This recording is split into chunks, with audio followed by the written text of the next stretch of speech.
Let's mic news at 8।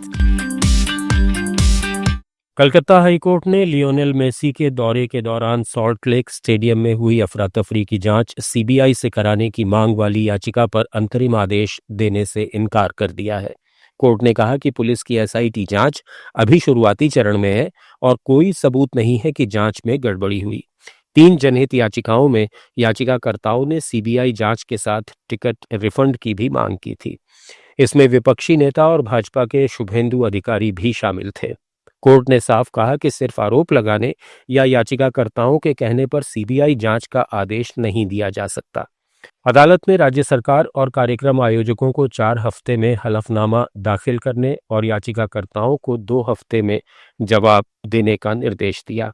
इस घटना के सिलसिले में कार्यक्रम प्रबंधक कंपनी के मालिक शताद्रु दत्ता को 14 दिसंबर को गिरफ्तार किया गया था।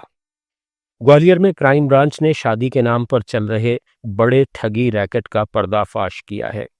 मैट्रिमोनियल वेबसाइट बनाकर 2 फर्जी कॉल सेंटर चलाए जा रहे थे, जहां युवकों को मॉडलिंग करने वाली लड़कियों की फर्जी तस्वीरें दिखाकर शादी का झांसा दिया जाता था। भरोसा जीतने के बाद कॉल सेंटर में काम करने वाली युवतियां खुद को होने वाली पत्नी बताकर बातचीत करती थीं और फिर क्यूआर कोड भेजकर अलग अलग बहानों से पैसे ट्रांसफर करवा लेती थीं। क्राइम ब्रांच ने थाटीपुर के मयूर नगर और ज्योति नगर में कार्रवाई कर 19 युवतियों को हिरासत में लिया है। अब तक करीब 1,500 लोगों से 1.5 करोड़ रुपए की ठगी सामने आई है। पुलिस के मुताबिक इस पूरे गिरोह का मास्टरमाइंड तिलेश्वर पटेल फरार है, जिसकी तलाश जारी है। पुलिस नेटवर्क से जुड़े अन्य लोगों की भी जांच कर रही है। जम्मू कश्मीर में आतंकी घुसपैठ की आशंकाओं के बीच सुरक्षा एजेंसियां सीमा से सटे इलाकों में संयुक्त सर्च ऑपरेशन चला रही हैं। ये तलाशी अभियान बॉर्डर एरिया के 80 से ज्यादा गांवों में जारी है।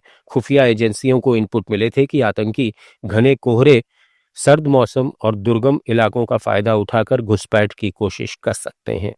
इसी के बाद जम्मू, सांबा, कठुआ और राजौरी जैसे संवेदनशील जिलों में सुरक्षा बढ़ा दी गई है। अमीरा कदल, महाराजा बाजार और लाल चौक जैसे इलाकों में स्निफर डॉग और मेटल डिटेक्टर से तलाशी ली जा रही है। बीएसएफ के मुताबिक पाकिस्तान ने जम्मू सेक्टर के सामने 72 आतंकी लॉन्च पैड फिर सक्रिय कर दिए हैं। गणतंत्र दिवस को देखते हुए पूरे इलाके में हाई अलर्ट जारी है। नागालैंड की राजधानी कोहिमा में ऊपरी एजी कॉलोनी में एक बेकरी से लगी भीषण आग ने करीब 2 करोड़ रुपए की संपत्ति को राख कर दिया। इनमें 2 राशन दुकानें, एक बेकरी, एक चाय होटल और एक पान की दुकान पूरी तरह जल गई। 2 आवासीय मकान आंशिक रूप से क्षतिग्रस्त हुए हैं। आग शॉर्ट सर्किट से लगी। 5 घंटे की मशक्कत के बाद फायर सर्विस और असम राइफल्स के जवानों ने आग पर काबू पाया। ट्रैफिक जाम के कारण फायर टेंडरों को पहुंचने में देरी हुई। अच्छी बात यह रही कि इस अग्निकांड में कोई हताहत नहीं हुआ। उत्तर प्रदेश के अमेठी में लखनऊ वाराणसी हाईवे पर मंगलवार को सुबह घने कोहरे के कारण भीषण हादसा हो गया। यहां एक के बाद एक 4 ट्रक, बस और कार आपस में भिड़ गए। हादसे में 2 ट्रक चालकों की मौके पर ही मौत हो गई, जबकि 16 यात्री घायल हो गए। मुसाफिरखाना थाना क्षेत्र में मंगलम स्कूल के पास कोहरे के कारण एक ट्रक डिवाइडर पर चढ़ गया, जिसके ठीक पीछे आ रहा ट्रक इससे भिड़ गया। इसी बीच एक और ट्रक पीछे वाले ट्रक से टकरा गया, जिसके बाद एक और ट्रक, बस और कार क्षतिग्रस्त ट्रकों से टकरा गए।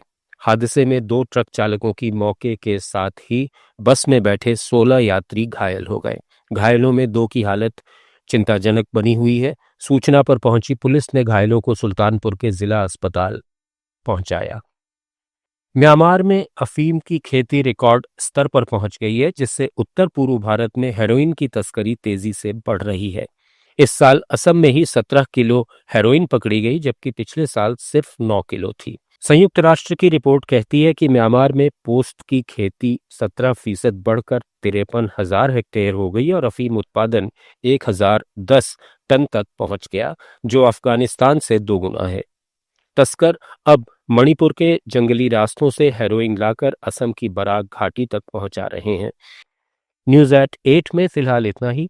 जुड़े रहिए लेट्स माइक के साथ।